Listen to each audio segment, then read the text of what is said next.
क्या आप जानते हैं कि ज्यादातर लोग इस बिजनेस में फेल क्यों हैं? क्योंकि ज्यादातर लोगों की भावना इस बिजनेस के अंदर गलत है, ज्यादातर लोगों की चाहत इस बिजनेस के अंदर गलत है, ज्यादातर लोगों की इस बिजनेस को लेकर एक्सपेक्टेशंस गलत है। इसी वजह से ज्यादातर लोग फेल हैं। पर ज्यादातर लोग क्या चाहते हैं कि सर पहले मुझे इंजीनियर बना दो, फिर मैं बीटेक कर लूंगा। सर पहले मुझे एम्स में डॉक्टर लगवा दो, फिर मैं पक्का एमबीबीएस कर ही लूंगा सर। इस तरह की चाहत, इस तरह की एक्सपेक्टेशंस हैं ज्यादातर लोगों की इस बिजनेस से, इसीलिए ज्यादातर लोग इस बिजनेस में फेल हैं। ऐसा कहीं होता है क्या? पहले करना पड़ता है साहब, फिर मिलता है। लोग आपको क्यों सुनेंगे? एक बात मुझे बताइए। बहुत सारे लोग कहते हैं कि सर लोग मेरी सुनते नहीं है, लोग मेरी बात मानते नहीं है। लोग आपकी क्यों सुनेंगे? अभी एबीसीडी तो पता नहीं है आपको इस बिजनेस की। आप कोई सीएम हो, आप कोई पीएम हो, मतलब क्यों सुनेंगे लोग आपको? लोग कहते हैं कि लोग हमें सुन नहीं रहे। अरे क्यों सुनेंगे भाई, बताइए मुझे। अपने नॉलेज को, अपने ज्ञान को डेवलप करना पड़ेगा सर। मैं पिछले 10 सालों से सुना रहा हूं, हर एक सुन रहा है मेरी, तो हर कोई सुन रहा है। 25-25 लाख की सैलरी पैकेज वाले लोग हमारी बात सुन रहे हैं, हमारे नेटवर्क में काम कर रहे हैं। देखिए, पैसिव इनकम कमाने का इससे बेहतर तरीका कुछ है ही नहीं इस दुनिया में। पैसिव इनकम जनरेट करने का इससे आसान मौका नहीं है इस दुनिया में। मगर इस बिजनेस अपॉर्चुनिटी में आप आए, ये मैडम आई इस बिजनेस में।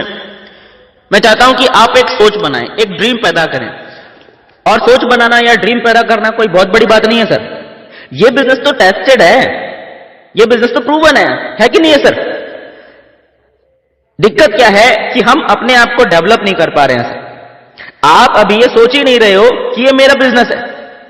हम में से ज्यादातर लोगों की प्रॉब्लम क्या है पता है आपको? मैं आपको बताता हूं। हम में से ज्यादातर लोगों की प्रॉब्लम यह है कि हम में से ज्यादातर लोग डाउनलाइन बने बैठे हैं अभी तक। क्या बने बैठे हैं? डाउनलाइन। हम में से ज्यादातर लोग अभी तक सिर्फ अपने आप को एक मेंबर समझते हैं। अपने आप को अभी तक हम में से ज्यादातर लोग सिर्फ एक डिस्ट्रीब्यूटर समझते हैं, और ये एक बड़ी प्रॉब्लम है। आपको अपने आप को एंटरप्रेन्योर समझना पड़ेगा। You will have to become an entrepreneur. आपको एक एंटरप्रेन्योर बनना पड़ेगा, अपना शोध बनाना पड़ेगा। अगर इस बिजनेस को आज अगर आप समझ गए ना, ये बिजनेस एक रेवोल्यूशन है सर। ये डायरेक्ट सेलिंग रेवोल्यूशन है। इस टाइम इंडिया के अंदर आप देखिए क्या चल रहा है। अगले 6-7 सालों में क्या होने वाला है, इसके बारे में जरा गौर से देखिए, जरा आंखें खोलिए। आप जाइए गूगल में, आप जाइए यूट्यूब में, networking networking networking networking networking, MLM MLM MLM दबा के बुरा हाल है सर। आज इंडिया के अंदर किसी भी गांव, किसी भी मोहल्ले में पूछ लीजिए, जरा बोल के देखिए मैं एक काम कर रहा हूं। सामने वाला बोलेगा अच्छा भाई मेंबर बनाने वाला काम ना, भले ही नेगेटिव वे में बोले, मगर जानता हर आदमी है। यस और नो? आज धीरे धीरे मार्केट पॉजिटिव हो रहा है क्योंकि गवर्नमेंट आगे आ गई है। साथ में हर एक पढ़े लिखा आदमी जो है वो भी पॉजिटिव है सर। आपको थोड़ा सा टेक्निक को समझना पड़ेगा। समझ में आ रहा है? टेक्निक समझनी पड़ेगी। समझिए कि हम लोग किस चीज में, हम लोग करते क्या हैं, हम लोग किस फील्ड में हैं? सेल्स में। किस फील्ड में? हम लोग सेल्स में। और सेल्स एक कहानी है, एक कैलकुलेशन है, एक तरीका है। सेल्स एक तरीका है। फॉर एग्जाम्पल देखो, अभी क्या हो, अभी आप इंजीनियर हो, ठीक है? अभी तक आप इंजीनियर थे, अब किस में आ गए? अब आप सेल्स की लाइन में आ गए। तो कुछ डायनामिक्स होते हैं, समझने पड़ेंगे आपको। शोरूम में मान लीजिए 100 लोग जब मर्सिडीज खरीदने के लिए जाते हैं, तो क्या 100 के 100 लोग मर्सिडीज खरीद के बाहर निकलते हैं? नहीं। 100 में से कोई एक आदमी ही मर्सिडीज खरीद के बाहर निकलता है। तो क्या मर्सिडीज खराब हो गई? मर्सिडीज बेकार तो नहीं हो गई ना सर? ये है सेल्स के डायनामिक्स। इसको आपको समझना पड़ेगा। क्या समझना पड़ेगा? सेल्स के डायनामिक्स को समझना पड़ेगा सर। हम कई बार बातें अपने ऊपर ले लेते हैं कि तूने मना कैसे कर दिया।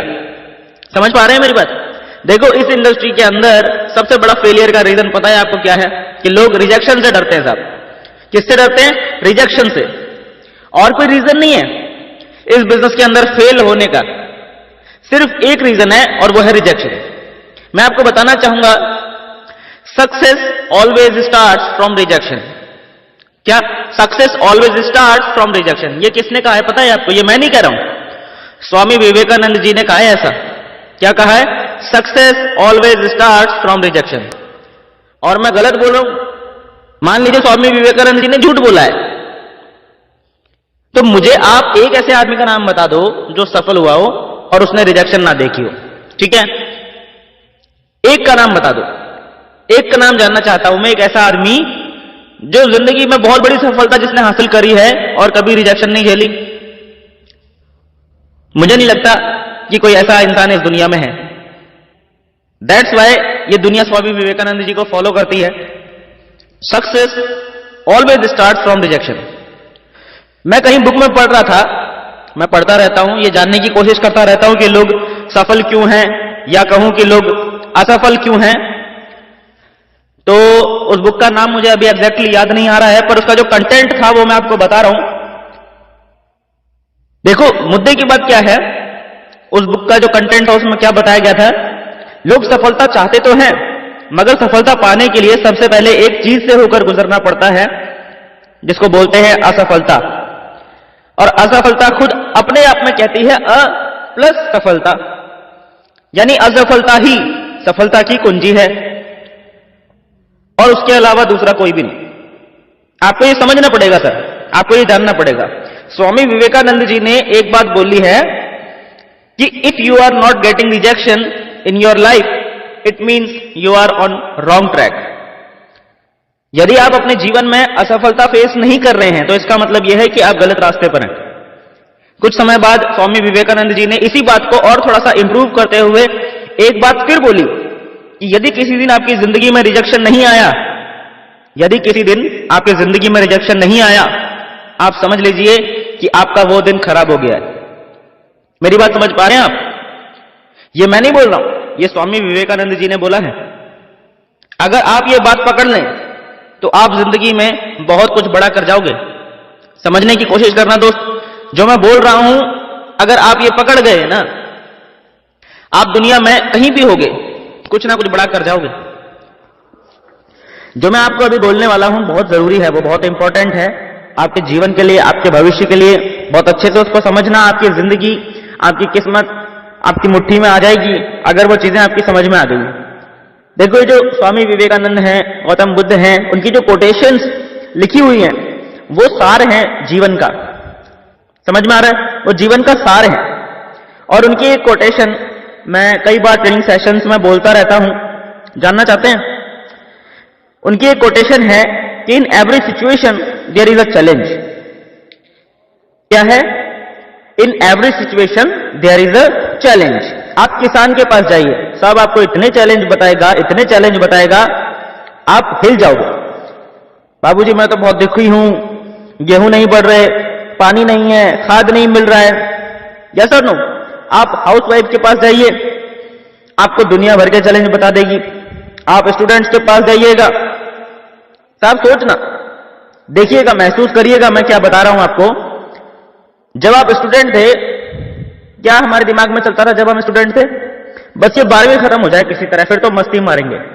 था या नहीं था हमारे दिमाग में कि यार ये 12वीं खत्म हो जाए किसी तरह से, फिर तो मस्ती मारेंगे। वो चैलेंज भी निकल गया। उसके बाद क्या हुआ? कॉलेज में आ गए, बस यार ये कॉलेज के 3-4 साल हैं, बस ये निकल जाए अच्छे से, फिर मस्ती मारेंगे। मस्ती मारी क्या? समझ में आ रहा है?